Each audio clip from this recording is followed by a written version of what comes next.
Hello friends, good morning, Radhe Krishna. मेरा नाम अनु है और मैं हाल फ़िलहाल तो एचटेट की तैयारी कर रही हूँ। वैसे DSSB भी मेरा टारगेट है, बट अभी एचटेट है, उसके लिए बस कुछ ही टाइम बचा है, इसलिए मैंने एचटेट को ही अपना फोकस किया है। आज मैं 4 बजे उठ गई थी और 4:25 पे मैं पढ़ने बैठ गई थी। आजकल मैं सबसे पहले साइकोलॉजी कर रही हूँ और मैंने पूरा वीक 8 आवर्स से ज़्यादा ही टारगेट लिया है। और मतलब पूरा वीक मेरा यही है कि मेरे को साइकोलॉजी की जो बुक है उसके 23 चैप्टर करने हैं। उसके साथ साथ मुझे अपने जो मेरी बुक्स हैं NCERT की, वो मैंने 12th तक टारगेट लिया है कि मैं 12th क्लास तक अपनी बुक है वो कंप्लीट करने की कोशिश करूँगी। और फिर मैंने उठते ही तो साइकोलॉजी शुरू कर दी थी। अब ना फ्रेंड्स, आपके पास वो टाइम नहीं है कि मतलब आप ना सोचने पे लगाओ कि मैं क्या करूँ कैसे करूँ। अब वो टाइम है जब आपको ना पूरी तरीके से डेडिकेटेड हो जाना है कि बस मुझे पढ़ना ही है, चाहे जो मर्जी हो जाए। मुझे ना अब बस ये नहीं सोचना कि क्या है कैसे है, मतलब कैसे होगा। ये सोचने लगे ना तो सारा टाइम ऐसे ही निकल जाएगा। और मतलब सोचने में ही, क्योंकि अब ओनली मतलब इस हफ्ते के बाद बस 3 वीक बचेंगे।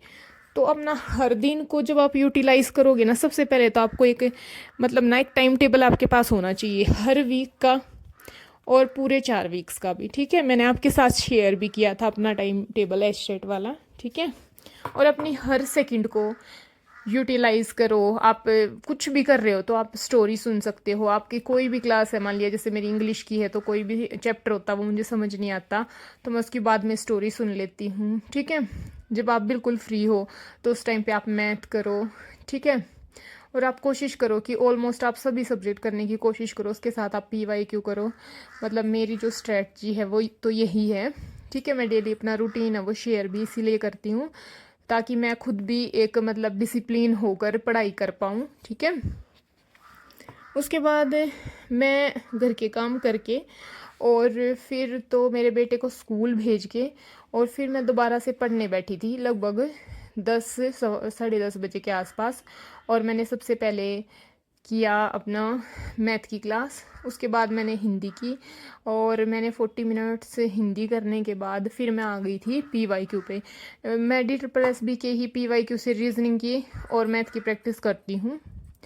ठीक है, 2019 का जो पेपर है मैं वो कर रही हूँ हाल फिलहाल DSSB का, और उसकी ही मैंने रीजनिंग और मैथ सोल्व किया।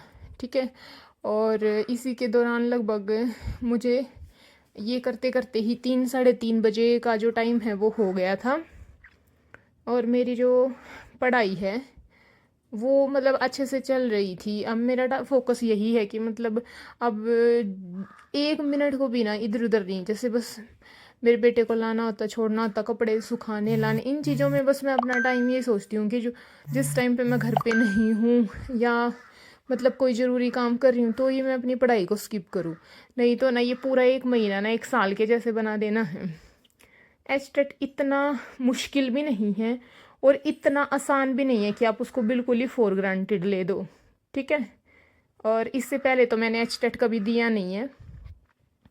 और उसके बाद आया मेरा पार्सल और मैं बहुत खुश थी। मैंने कई दिन पहले मेरे हस्बैंड ने मेरे लिए जो रजिस्टर हैं वो ऑर्डर किए थे, क्योंकि मेरा करंट का रजिस्टर बिल्कुल फिल हो गया है, थोड़े बहुत 2-4 पेज बचे हैं और मुझे मैथ का भी नया रजिस्टर लगाना है। उसके साथ मुझे एक एचटेट के लिए एक अलग से रजिस्टर लगाना था और मैं बहुत टेंशन में थी कि पता नहीं कब आएंगे। और फाइनली जो मेरे रजिस्टर हैं वो आ गए और मुझे इतनी खुशी हो रही थी ना कि चलो बिल्कुल सही टाइम पे है वो आ गए। और ये इतने अच्छे हैं ना फ्रेंड्स, मैंने फ्लिपकार्ट से मंगाए हैं और 400 के 5 रजिस्टर आ गए और मतलब बिल्कुल एक सही प्राइस में और बहुत अच्छे आ गए थे।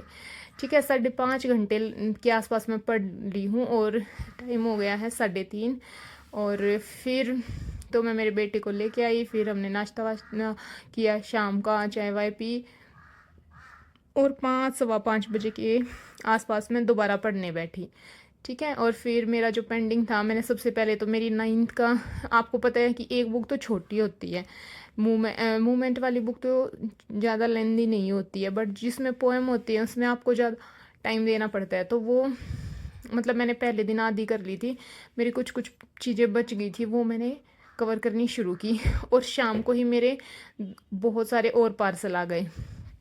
अभी मेरे हस्बैंड यहाँ नहीं है, वो ट्रेनिंग पे गए हुए हैं राजस्थान, तो उन्होंने ऑर्डर किए थे और ये मेरे लिए सरप्राइज़ था।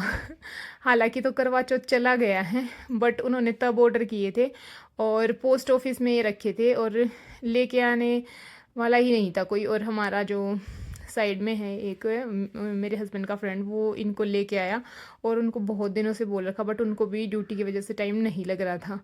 और देखो इतने प्यारी, ये तो जो है ना, इस पे लिखा हुआ था नेवर गिव अप। मतलब जैसा आप सोचते हो ना, यूनिवर्स आपको वैसी ही चीज़ें प्रोवाइड करती है। और मुझे इतनी खुशी हुई ना ये देख कर। सच में मतलब ऐसा लग रहा था कि हाँ, ये मतलब मेरे लिए ही आया है। और मुझे दोनों चीज़ें बहुत पसंद आई और सर्दियों के हिसाब से बिल्कुल अच्छी थी।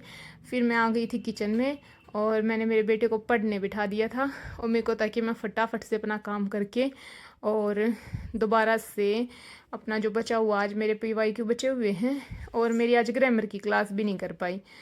तो बस यही है फ्रेंड्स कि मतलब ये 1 महीना रह गया है, इसको पूरा यूटिलाइज़ कर दो।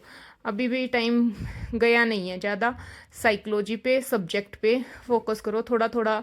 हिंदी और इनकी रीजनिंग वगैरह की जो है, इनकी भी थोड़ी बहुत भी करते रहोगे तो यही है कि मतलब काम चल जाएगा। बिल्कुल भी स्किप किसी चीज़ को ना करें और पूरा डेडिकेटेड हो जाएं। अगर पेपर क्लियर करना है तो बिल्कुल मन में ठान लेके हमने करना ही है हर हाल में। और अपने जो टारगेट है उसको बिल्कुल पूरा अच्छे से सेट कर ले। अब तो देखो मैंने DSSB को भी साइड में कर दिया है, नहीं तो मेरा पूरा फोकस DSSB पे था। लगभग 9:45 के आसपास मैं दोबारा से पढ़ने बैठ गई थी। और अब मेरे को करना था PYQ PGT वाला, तो मैंने सोचा कि आज एक PYQ तो मैं देख ही लेती हूँ। और कुछ मेरी पोएम्स जो बची हुई थी उनको मुझे करना था। तो यही था मेरा पूरा दिन का शेड्यूल। आई होप कि आपको पसंद आया होगा। तो ठीक है, आप भी अपना अच्छे से पढ़ाई करते रहें। थैंक यू फ्रेंड्स, मिलते हैं नेक्स्ट वीडियो में।